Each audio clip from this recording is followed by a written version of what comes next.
Welcome into Bet the Edge, powered by PointsBet. Happy Friday, alongside Vaughn Dalzell today. Excited about that. I'm your host, Sara Perlman. Thank you guys so much for joining us here on the NBC Sports EDGE YouTube channel.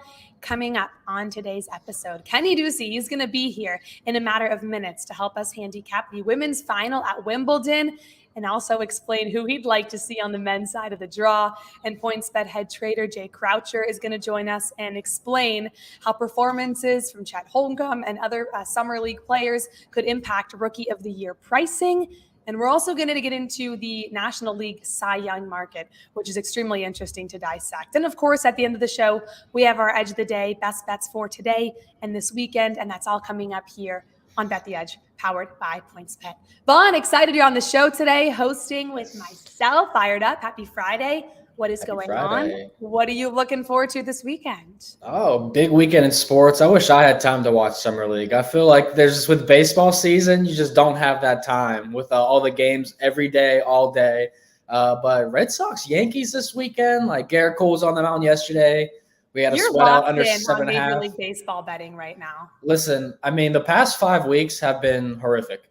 Like, there's no way around that. It has been so hard, and I was really living off NBA. But past couple of days have been well. I'm going to go see Thor: Love and Thunder today before baseball starts. So, do you think about taking a break when you're struggling in baseball, or are you degen mode and you just have to keep going?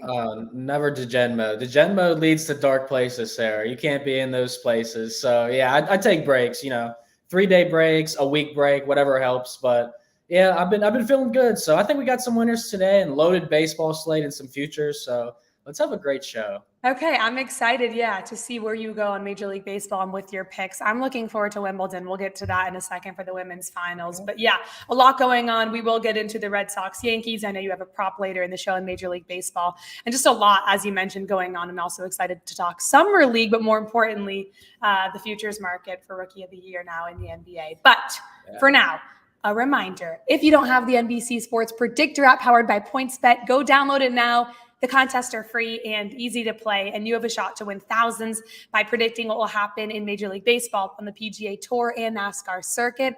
We also have a special contest on Tuesday and Thursday called Battle of the Bets, where you can agree or disagree with our experts for a shot to collect some cash. Also, we got to give a huge congratulations to 2 winners of our Center Court Pick'em contest in the women's semifinal at Wimbledon. They each collected $2,500. We don't have the ladies' names who ended up winning, but 2 females, so 1 amazing, 2, it wasn't me. I'm very upset to announce that. Wished it was, but congratulations to the woman who won the Center Court Pick'em, $2,500. And of course, you can win money like that with the Battle of the Bet section. So download the NBC Sports Predictor app. A lot going on there. So all for free. Battle of the Bets, by the way, today, Vaughn. I know you're on it versus Johnny. I'm not going to say who I'm rooting for, but I look forward to seeing your picks. You're on the show with me. I root for you, Vaughn. Sorry to one of our awesome researchers, Johnny. Okay, let's welcome in Kenny Ducey. He's standing by. He's watching Wimbledon as he's probably joining the show. Kenny, what's going on? How you doing?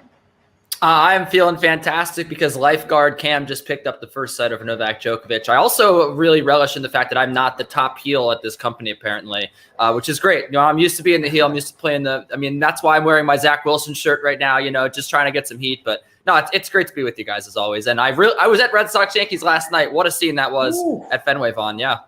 Yeah. I mean, Rafael Devers, holy crap. This guy just continues to hit bombs or strikes out. Insane. That's all he does.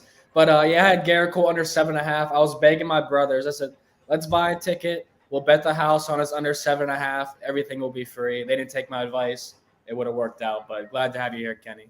Okay. Well, hopefully you won some cash in that game last night. I did. But Kenny, we bring you on to talk Wimbledon as much as I love your baseball plays, and that's where I begin. And there's a lot of questions I have about the women's final coming up because, as you know, Ons Jabeur, obviously going to be in the finals. And I've talked about it because of my normal co-host, Drew Dinsick. I've been all in on her, and now she's the favorite in the finals. But she is taking on Rybakina, and she's plus 130 to win. So I have a few questions about this. I do want to get into how I should possibly hedge and how to attack this match. But just strictly from the finals, what is your overall feel and handicap as we look forward to the weekend?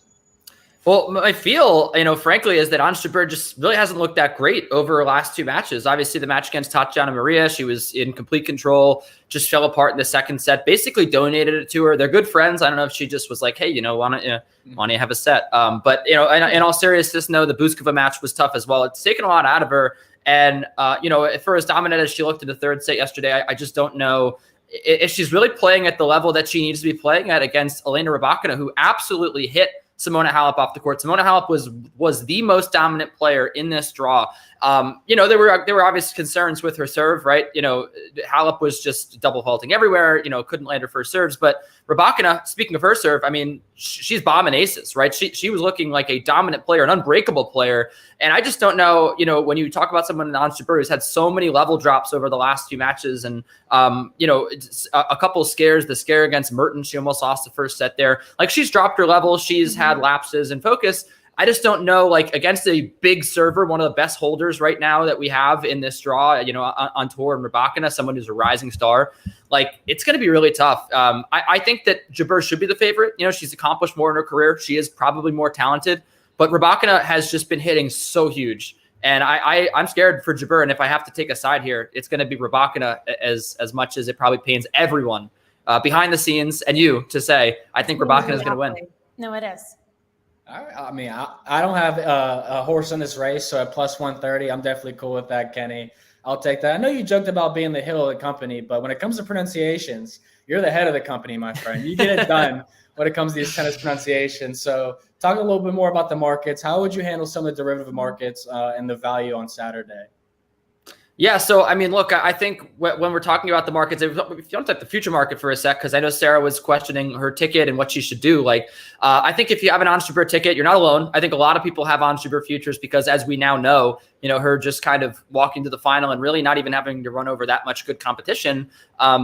She should not have been plus 2,000 or whatever she was when a lot of people got her to win Wimbledon. What I would probably do here is I would take Rybakina. I would hedge a little bit of that ticket.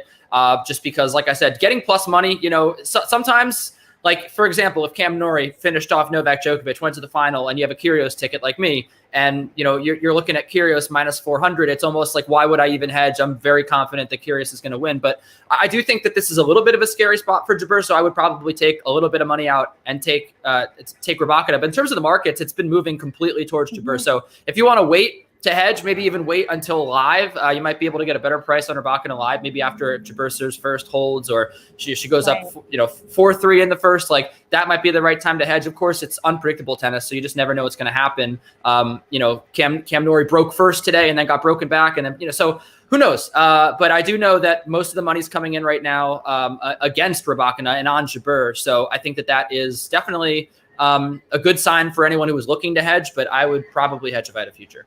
Okay. All right. I think you just to be safe. Yeah, maybe walk out with some cash on the other side. I have a few good tickets on my price with Ons. But Rybakina plus 130, actually a little money coming on her on PointsBet. We're showing the live odds at plus 128. However, and as you noted, Kenny, 56% of the handle is on Ons Jabeur to win Wimbledon this weekend. I look forward to seeing this game, watching it. Obviously, so many derivative markets as you touched on. But I want to get into the men's final, and obviously Cam Norrie right now, and I know you have a live bet going on as he's taking on Djokovic in the men's final. There's a lot to break down, obviously, with Nadal having to withdraw now because of his injury. But what are you kind of looking for in the men's final, depending how this game right now that we're watching between Cam Norrie and Djokovic plays out? How are you then looking to attack the finals? Well, I'm looking for plus money really anywhere I can get it, because I think that is really where the value is going to lie here. There's rarely value in taking Novak Djokovic or Rafael Nadal except when they're playing against each other. And I don't know if there's going to be much value in taking Djokovic here if he does advance to the final against Kyrgios. Look, I know everyone wants to point out that Djokovic was slightly injured right before the 2017 season. We might have not seen the best Novak Djokovic when he lost to Nick Kyrgios twice in the span of a month. And those are the only two times they ever met. I do think that Nick Kyrgios coming off of 3 days rest is a very tantalizing option. I would be very tempted to take him on the game spread, and a little bit on the money line, maybe the set spread, depending on what we get. If you get, nice plus 140 odds on him to take 2 sets, that's kind of interesting. But I do think in general, we saw it with Jannik Sinner, right? If you can hit Djokovic off the court, you can win. And Cam Norrie is trying to disprove that theory. That's the only way to beat Djokovic, and he might do it. But I think ultimately the power is going to tell a large tale. And I think that we're probably going to see a lot of games. I think the total is a good market to take there as well. But Kyrgios, it looks fresh. He looks ready. He's focused on winning this title. He's been practicing, obviously not taking himself too seriously, but taking himself much more serious than we've seen in the past. And I think this is his best chance to win a Grand Slam.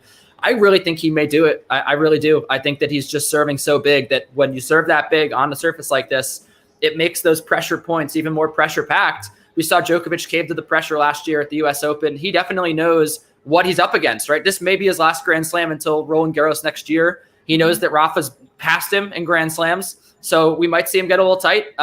Look, he's the greatest grass court player of all time. So it's hard to ever bet against that guy. But depending on the odds, I'd be interested to see what they are. Maybe Nick Kyrgios around plus 300. I'd be tempted to take a little Kyrgios because he is playing that well. He is that dude right now. So right now, and of course, Djokovic is taking on Cam Norrie in the semifinals. Right now, Djokovic minus 228. He opened around a favorite, minus 105, anywhere to minus 120 before Wimbledon even began, strictly because the best, player on grass. And then Nick Kyrgios, by the way, plus 250. You're looking for a 3-1. Let's see how this now plays out. I think that rest angle is going to matter as it comes down to the final for Wimbledon this weekend. Hey, Kenny's on Twitter at Kenny Ducey, and be sure to check out the Daily Deuce, where him and Drew Dinsick put together a boosted 2-leg parlay at Wimbledon. That'll be available for this weekend. And you can also play the center court pick'em on the NBC Sports Predictor app for both the men's and women's final for a chance to win. Kenny, love the shirt. Appreciate you jumping on the show. Talk to you soon. Yes, he is better than Tua, and he may be the best quarterback in the AFC East come 10 years from now. Who knows? But he is good. I look forward to talking to you in 10 years about how this 10 plays years. out. Okay. Yeah, call All me right. in 2030. Maybe second best. He's going to be better than Mac Jones one day. Okay, one day. We'll hold on to that. Hey, weekends are better with MLB Sunday leadoff coverage presented by Uber Eats. Catch the Angels take on the Orioles in Baltimore on Sunday, July 10th at 11:30 a.m. Eastern, live on both NBC and Peacock. To learn more, go to peacocktv.com/MLB. And if you want a chance to win $25,000 on the game, download the NBC Sports Predictor app powered by PointsBet and enter Sunday's free Grand Slam Pick'em contest. 25 G's on the line. Get involved. Going to be a fun game. Yes. I will be there. Ooh, So- I'll be taking whoever the favorite in that game is. I'm going to need you to take Trey out for like a really nice dinner on Saturday night or something, like a movie, go see Thor, Love and Thunder, so I can bet his home run, total bases, whatever on Sunday. So that's just what I wish a nice dinner or like a movie in general had a home run at the end of it. You know what I mean? Like you go to a nice dinner, you go to a movie, just smash his home runs after. Vaughn, I'll try my best. I'll let him know that you're rooting for him in that regard. In the meantime, let's get into some NBA action. And for that, we have our guy, Jay Croucher, standing by, joining the show as he does every single Friday. Jay, we got to get into, Summer League, I guess we could bet. You guys do have odds on PointsBet. I want to get into just looking at the future market with Rookie of the Year in the NBA. The NBA is certainly your wheelhouse, and all of a sudden we could see some Rookie of the Year odds change now that the Summer League is underway out in Las Vegas. We look at prices for Paolo Banchero, Chet Holmgren, Jabari Smith, and others now playing in the Summer League. Ultimately, how do you think these are going to shape up depending how this summer goes? Yeah, the first thing I'd say is probably don't read too much into Summer League, because if you did, you'd be thinking that Jared Bayless, Glenn Rice Jr., Josh Selby, just some of the previous Summer League MVPs would be the next Michael Jordan, and they didn't turn out to be. But I think the main thing to read into it so far is that Paolo looks really good and Chet looks really good. I think that it will be a two-horse race between them for Rookie of the Year. Obviously, there are other players who could emerge, but I just think Chet is going to be really good in particular from day one. I think he's going to be really impactful defensively. I think he's going to be efficient offensively. I think that Oklahoma City team is actually going to be half decent this year. I don't think they're going to push for the playoffs or anything, but between Shea, Giddey, Chet, Lou Dort recently paid a lot of money. I think that they might actually be sneakily okay. And so Chet is the guy I would look at, and I wouldn't overreact either to what Kenny Lofton Jr. did to Chet in the post. There's not as many guys in the league as big as Kenny Lofton Jr., and I don't think that people are going to be going out of their way to post up Chet Holmgren for what is, for the most part, going to be not super efficient offense. So Chet is the guy that I would look at, but certainly Paolo Banchero as well is going to get a lot of usage in Orlando, and as the number one pick, he will definitely have a chance as well. What is going on today? We're talking about the Thunder being good, Zach Wilson being good. I mean, Zach Wilson might not be in the NFL in 10 years, so I just want to throw that out there. But I watched that game the other day. Chet and Kenny Lofton was definitely a nice matchup. My younger brother said, I'm a big fan of this Kenny Lofton guy. He's going to be a sneak guy, so he's probably not going to play at all in his first year. But so don't read into the summer league like you said. But let's flip the script. I've been all into baseball heavy, as you know, Jay. You guys have been taking a decent amount of my money this past month. Sandy Alcantara now is the favorite to win the NL Cy Young. I really like what he's been doing. I mean, he said his outs props over like 10 straight games, I think, or 11 straight games. Who do you think besides him has a fair shot? And in my opinion, I'll throw it out there. Corbin Burns, my preseason pick this win Cy Young. What do you think about him? Yeah, like Corbin Burns, he's been not quite as good as he was last year in terms of the per game stuff. But the thing that Corbin Burns has this year is volume. He's pitching a lot, and he didn't last year, and he still won Cy Young. And, if he's going to put up a 2.35 ERA and pitch 200 innings and get his strikeout numbers, then he'll be right there. I would be fading Sandy Alcantara at his current price, which is plus 115. I mean, he is the rightful favorite. I think he's the player most likely to win, but just the nature of pitching is that it can go wrong really fast. Just one bad outing and all of a sudden your ERA balloons. There's a lot of injury risk with pitchers that there isn't with hitters to the same extent. So Alcantara as well, a lot of the underlying numbers, doesn't strike out that many hitters despite his last performance. These fly balls, they're not leaving the park. So I would be fading Alcantara. One guy that I would be looking at, in addition to Corbin Burns, is Max Fried, where he's got a 2.52 ERA. Dave Roberts just called him the best left-hander in the game. He is a player who's got the pedigree. He pitched the clinching game of the World Series last year. He's really coming on. He is as good as his stats are. So I think that Max Fried is also another guy, along with Corbin Burns, who I think could really push Alcantara. And I would have those three guys as the three most likely to win at the moment. We're showing the line movement, and it is pretty crazy. Go ahead, Vaughn. I was going to say, let me ask you this real quick. What would it take Tony Gonsolin to win Cy Young since, he's undefeated? I'm out on Tony Gonsolin. Don't believe in Tony Gonsolin. His numbers are fake. And regardless, I do think the win-loss column doesn't make a difference like it used to, period, especially when you're winning a Cy Young. It hasn't proved to have the same weight as it used to, Jay. I see you kind of nodding your head. I do think what's interesting, though, with Max Fried, just looking at what he's done, 100 Ks, 13 quality starts out of his 17 games so far this season. It'd be fun, I think, to see a Brave starter win, especially if they end up catching the Mets in the division. That, I think, holds a little bit more weight. But Sandy Alcantara obviously has been phenomenal, the rightful favorite. The numbers certainly show that. But the two guys that you guys are kind of bought in on, I really do like Corbin Burns and Max Fried. Find a little more value down the board, especially as teams start making a postseason push. And I don't know what we'll see from the Marlins, but I certainly do like the Corbin Burns and Max Fried look. Let's go to the American League, though, because I do have a question there. And let's start with the Cy Young first. Let's stay on this. And right now I'm looking at Justin Verlander, plus 250. I'm going to do a little game. It's called This or That. You tell me which one you'd back, okay? We have the Astros to win the American League, plus 240. You have Justin Verlander to win the American League Cy Young, plus 250. Which one do you take? And if it's neither, what are you betting? I'll be taking the Astros before I take Verlander. I think Houston now might have the best team in baseball, particularly if Walker Buehler doesn't come back for the Dodgers. I think that they're completely loaded. It's going to be such an advantage getting that first round bye in the playoffs as well, which they're right in line to do. They don't have a division race to be exhausting arms on at the end of the season. They're going to be rested for the playoffs. And Verlander, who I think is still, one of the 10 best pitchers in baseball, just not buying his stats to this point. He's got a 225 BABIP against. That's going to go up. He's going to start giving up more home runs, which he's always kind of done.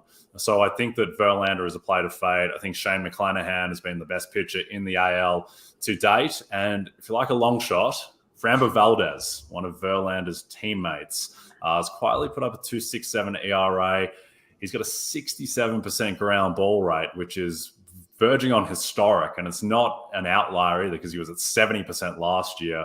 And he's also got the K numbers. He struck out 13 Angels last start. So look, I don't think he's going to win, but it's 60-1. I think that he has a chance, and I think that he is probably one of the 6 or 7 pitchers in the AL most likely to win.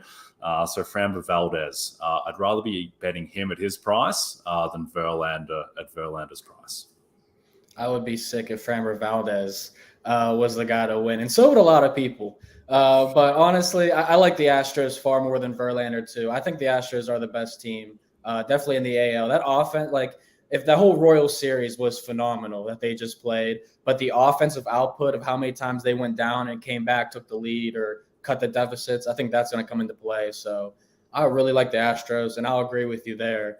I know you guys talked about Aaron Judge a little bit, so we'll do this or that with the Yankees. Are you going to take him in the MVP market? Or are you taking the Yankees to win the AL? Plus 170 to minus 115 for Judge MVP. This is a closer one, and I think I would still lean towards the team, again, just because of that first round bye element that the Yankees will almost certainly get. And Judge, while I do think he is the rightful favorite for MVP, I think that if he keeps on his current pace, he will win. It's just he's going up against a loaded field. He's going up against Shohei Ohtani, who is now on track to have every bit as good a year as he did last year, maybe even a better season. He's going up against Yordan Alvarez, who I'd written off because he's a DH, but Alvarez's offensive stats, like he's the best hitter in baseball at the moment. I'm not sure it's even that close. It's just that not playing the field really hurts him. But the thing with Alvarez is right now he's got a 665 slugging percentage, and the underlying number says he's actually underperforming. StatCast says his slugging percentage should be 753, which is absurd. So Alvarez is in the mix. And then a guy who's not being talked about at all, and I don't really understand it, is the current leader in WAR in the AL, which is Rafael Devers, who is putting up pretty much identical OPS to Aaron Judge. He's on a Red Sox team that is a pretty clear favorite to make the playoffs, and I don't really understand why Devers isn't getting any attention in the MVP race. It seems to be Judge v. Ohtani with Alvarez as the outsider and the contender. But I think Devers belongs in this. I think it is a four-man race. And it's not like he's putting up stats on the Royals. He's putting up stats on the Boston Red Sox. Like he should be getting a lot of attention if he does continue on this path. So he's another guy I'd look at. I think Judge will win if he continues on this path, but it's no lock. And, he sat out last night with an injury, and not sure 6'7" men were designed to play right field in the sport of baseball. So he's always an injury risk. So is Shohei. Shohei might get shut down in the last month of the season if they're 10 games out of the playoffs. So Devers is a guy I'd look at, and Alvarez is definitely one to keep an eye on as well. Yeah, no, I really love the Rafael Devers look. Hitting 330, 19 bombs, 51 RBI, and you mentioned 3.9 WAR. He's by far a top player in Major League Baseball, and let alone in the American League. That's a really fun look. I guess my question for you is, look, Jay, you're someone who obviously sets these markets. You bet the market, specifically the MVP market last year, which, might I say, you had a little bit of success. So we look to get involved with these markets for the second half of the season, right? Especially after the All-Star game. How much action, I have a two-part question for you. How much action are you guys taking at PointsBet come the second half? Is it kind of a still market, or are you taking fluid money as we look to the second half? I think most of the money that comes in now is on the longer shots. One, people just don't want to be tying up their money on Aaron Judge at minus 115 for another 3 months or so, or longer. And then two, I think that just the nature of baseball with how players can go on streaks, particularly with pitchers, how they can get blown up so quickly, is that you don't necessarily want to be riding the favorite at the midpoint of the season. I mean, just thinking back to last year, Fernando Tatis was the clear favorite to win NL MVP halfway through the season. He was sub-even money and he didn't even sniff it in the end. He finished third and could have even finished lower. And then Jacob deGrom was minus 1,000 to win the NL Cy Young, and then just gets injured and doesn't factor into the race at all. So I think this is the time now to be looking at long shots, to be looking at, guys like Rafael Devers in the NL MVP market, to not necessarily be looking at Paul Goldschmidt, but to be looking at, Trey Turner, Mookie Betts, these type of players, even Nolan Arenado, who I think has gotten pretty long as well. So I'd be looking at long shots now, and then, the market will crystallize more come September, and that will be the time to jump on potentially a minus 115 favorite. Are there any teams right now that you're looking at kind of like you think are worth a bet? Because there's teams like the Blue Jays right now who we didn't really talk about, but they've lost 6 of their last 7. I have their over on their win total. I'm like, what way can I make money back on the Blue Jays? But I don't think there really is a way at this point, unless I'm fading them. But there are the teams like the White Sox, another team that, had injuries. Now they're coming back. So anybody, whether it's like a division or a league winner market, you might, sprinkle some money on. Yeah, well, you just touched on it then, the White Sox. I think they're the one. If you look at their schedule, it's a farce. It's an absolute joke, the back end of the season. It's like they played the Royals, their last 80 games of the season was over and over again. Royals. So, like you mentioned as well, they're getting healthy. Eloy Jimenez is back in the lineup. He's already raking. Lance Lynn has come back. And I think that there is a reason that they were such heavy favorites to win the AL Central before the season. And I think that, they've had some bad luck. They've had a tougher schedule. They've had injuries. That stuff is now all turning in their favor. It's just they've dug quite a hole for themselves. They're 6 back of the Twins. And one thing that I don't think people, maybe just the general public hasn't digested, but there's no more game 163 if there's a tie either. It just goes on regular season record, and the Twins they're up 5-1 against the White Sox. So the White Sox are basically 6.5 back. So it's a lot of ground to make up, but they've definitely got the talent and they've got the schedule. And if they get into the playoffs, then they're a team that really benefits from the playoff structure where, they've had issues with their 5th starter. Doesn't matter. You're not throwing Vince Velasquez in the playoffs. Yeah. They've got Giolito, Cease, Kopech, Lance Lynn. So I think they're a team to definitely watch. Don't trust their coaching situation or their manager situation at all. But I think they've got the talent to definitely make a run. No, I've heard a lot of smart baseball bettors now getting involved with the White Sox, and prior they were the favorite to win their division, and people now at plus 160 are buying back in. I think they're 15-1 to win the American League. So that's a team to keep an eye on. There's a lot of money to be made in the second half of baseball. You kind of see the starting rotations and who they are and what they'll do at the trade deadline. So awesome stuff, Jay. Always appreciate having you on. In the meantime, have a great weekend, and best of luck with all your personal bets. Thanks, Sarah. Thanks, Vaughn. Appreciate it. You can find Jay on Twitter, by the way, at CroucherJD. Love having him on every single week. He does a great job of giving us a peek behind the counter, what's going on, both at PointsBet and also his unique bets that he's also placing in the space. So without further ado, we end the show every single day giving out our best bet. It is time for Edge of the Day. And Vaughn, I begin with you. Your best bet for today or the weekend. What do you got? It was definitely hard to narrow it down, but we kind of just talked about the White Sox. I'm going to roll with them. Jay talked about their strength of schedule. I looked it up while he was talking. The third easiest strength of schedule left, Houston and St. Louis, the 2 easier ones. So 3 playoff teams, and those are 3 teams I'd love to bet on second half of the season. So a little note there, but Edge of the Day. We're going with a lefty under against the White Sox. That's right. It's my favorite day of the week when this happens. The White Sox are terrific against lefties. They're hitting 285 this season. That's second most in all of baseball. Second fewest strikeouts against lefties in all of baseball. But there's a thing that's happened. They haven't seen a lefty since June 17th because teams do not throw them out against them as their starting pitcher. Tariq Skubal will be the first in about 3 to 4 weeks.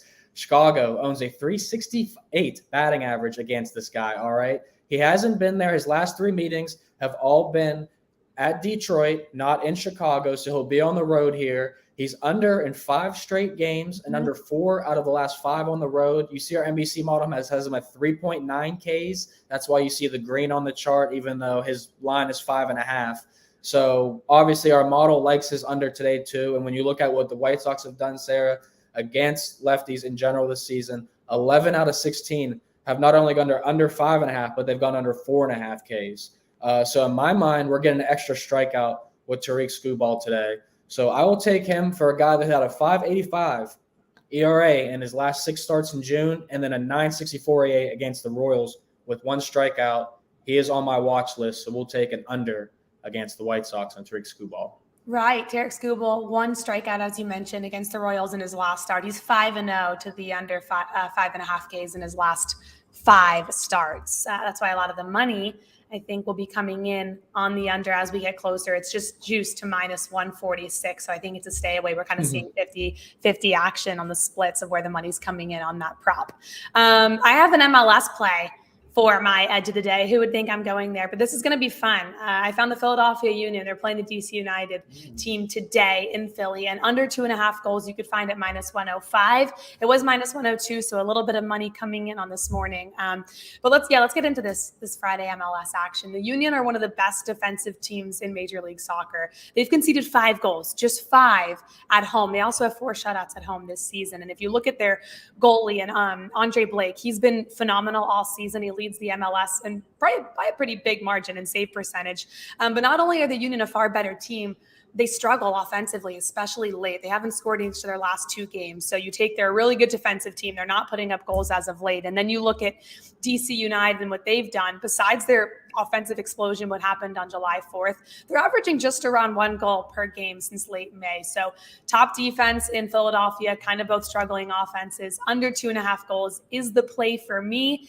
And that's where I'm going for tonight. 4 of the last 5 Philly games also have been under 3 goals. So 61% of the handle on my side, taking the under 2.5 goals in Philadelphia and MLS tonight, Vaughn.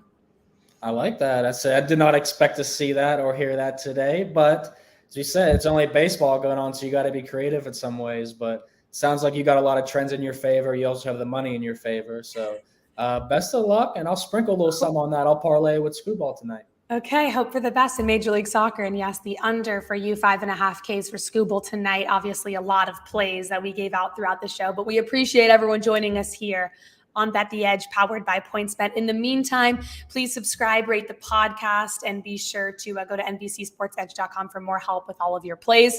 For Vaughn Dalzell at The Money Sports on Twitter, I'm Sara Perlman. Thank you again. Best of luck with all your bets, and we'll see you guys next week.